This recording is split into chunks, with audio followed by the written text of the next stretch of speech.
শিক্ষার্থীবৃন্দ, তোমরা যারা আমার সাথে গণিত বহু নির্বাচনীর সাথে যুক্ত ছিলে, আমি আবার দ্বিতীয় ক্লাসে তোমাদের সাথে যুক্ত হলাম। অর্থাৎ আমাদের 1 থেকে 5 পর্যন্ত তোমার আগের ক্লাসে আমরা সমাধান করেছি। এবারে আমরা 6 থেকে শুরু করব। দেখো, 6 থেকে আমরা যদি খেয়াল করি, সেই আগের যে আমরা করেছিলাম আমি আবার রিপিট করছি। গুণ্য এবং গুণকের গুণফল কি? গুণ্য এবং গুণকের গুণফল হলো গুণফল। তাহলে এটা কিন্তু বোঝা যাচ্ছে যে এই গুণ্য হলো 3 3 3, এখানে আমরা গুণ করতে হবে 2 2 2। তাহলে এটাকে গুণ করলেই আমরা রেজাল্ট পেয়ে যাব, তাই না? এটা কিন্তু খুব সহজে আমরা গুণ করলেই রেজাল্ট পেয়ে যাব। তাহলে এটার সমাধান তোমরা নিজেরাই আশা করি পারবা। 333কে আমরা 222 দ্বারা গুণ করব। এটা কি আমরা করে দিব? করে দেই। তাহলে দেখো, 3 দুগুণে 6, 3 দুগুণে 6, 3 দুগুণে 6, এক ঘর কাটলাম। আবার 3 দুগুণে 6, 3 দুগুণে 6, 3 দুগুণে 6, এবার কাটবো 2 ঘর।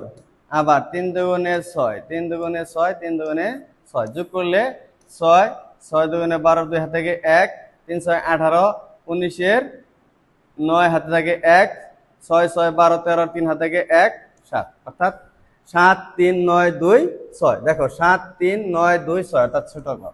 তাহলে এটা কি কঠিন? অর্থাৎ আমরা যদি গুণ করা পারি তাহলে এটা কোনো বিষয় না। আচ্ছা, ঠিক আছে, তাহলে আমরা চলে যাচ্ছি 7 নম্বর কোশ্চেনে। দেখো, এটাকে কিভাবে খুব সহজ, এখানে গুণফল কয় অঙ্ক বিশিষ্ট? আচ্ছা, গুণফলটা কয় অঙ্ক বিশিষ্ট হবে? দেখো, তোমরা আগে গুণ করতে হবে। তাহলে যেহেতু গুণফল কয় অঙ্ক বিশিষ্ট বলছে, তো আমরা গুণ করতে পারি সহজেই। দেখো, এখানে আমি লিখতেছি 487 গুণন হলো 1000, অর্থাৎ 3টা শূন্য। এখানে গুণ করলে কি হবে? 487 সাথে 3টা শূন্য শুধু বেড়ে যাবে। এখন তোমার দেখো এখানে কয় অঙ্ক বিশিষ্ট হয়? তাহলে 1 2 3 4 5 6, 6 অঙ্ক বিশিষ্ট। তাহলে এটা সঠিক উত্তর হবে বর্গ। সঠিক উত্তর। আচ্ছা, এখন দেখো, এই 1001 এবং 500 এর গুণফল কত? এটা আশা করি তোমরা পাবা। আমি তোমাকে এটা হোমওয়ার্ক হিসেবে দিয়ে দিলাম, বাড়ির কাজ। এটা তোমরা করবে। আগামী ক্লাসে তোমাদেরকে জিজ্ঞেস করবো যে এটা কি হয়েছিল কিনা। আচ্ছা, দেখো, এরপরে 9 নম্বর আমরা এই গাণিতিক উক্তিটিতে গুণ্য কত। এখন দেখো, তোমাদের কিন্তু আমি প্রথমেই যে ক্লাস নিয়েছিলাম সেখানে কিন্তু বলেছি প্রথমটাকে গুণ্য বলবো, পরেরটা যা দিয়ে গুণ করবো তাকে বলবো গুণক। তাহলে এখানে গুণ্য 99, এটা খুব সহজ। আচ্ছা, ঠিক আছে, তাহলে এখন দেখো 10 নম্বর কোশ্চেন। খুব সহজে আমরা দ্রুত চলে যাচ্ছি। দেখো, যেহেতু অনেক এমসিকিউ আমরা সলভ করতে হবে, তোমরা জানো 1 থেকে 200 এমসিকিউ আমরা সলভ করি, তাহলে 10 নম্বর কিন্তু আমাদের কনফার্ম।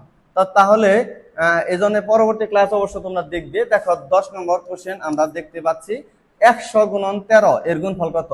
এটা খুব সহজ। তার মানে 100 গুণন 13 আমরা শূন্যর গুণগুলা খুব সহজে করতে পারবো।